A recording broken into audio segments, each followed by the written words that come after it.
Hi everyone, today I'm going to talk about the 2000s nostalgia.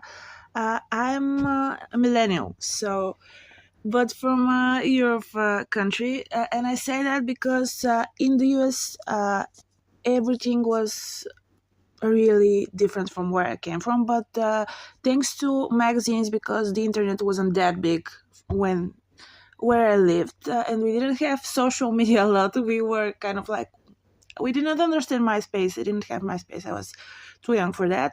And The US had like everything in the way I kind of saw most of the trends from the 2000s was through magazines. And I say this because um these magazines were kind of toxic, to be honest. It was always the how skinny you have to be. Models were like criticized about being too skinny. They gained 2 pounds, like they're too fat. And to be honest, the criticism was really harsh, really toxic, and I think that that's something we don't miss. But I came across a post on Instagram about a girl that was making a magazine like the 2000s ones with the horoscope, the quizzes, the random quotes, things like that, fashion trends, and that was some part of that was cool. But the nostalgia for me, I think, was the fact that we didn't have social media that much. We didn't have smartphones that much. They didn't have internet access, so we were living a lot more that we are now. We were gathering, going to clubs, going to restaurants together now more than before, and most of that is that.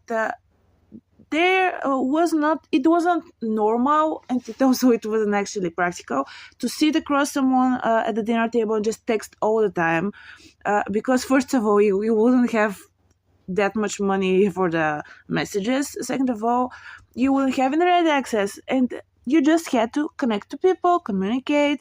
We also did a lot of wild stuff because we had to entertain ourselves without the internet. It was very fun. The fashion was nice. There wasn't Photoshop. That we kind of had to be creative about a lot of things. We were also young during that time, and I kind of miss it. And I feel that a lot of people do. We had weird photo shoots. We didn't know a lot about Photoshop. It wasn't accessible to everyone, so it was kind of real. And I think that it was cool because you saw people the way they are, the way they were. It wasn't all filters. Plastic surgeries, Botox, and things like that, and it was fun.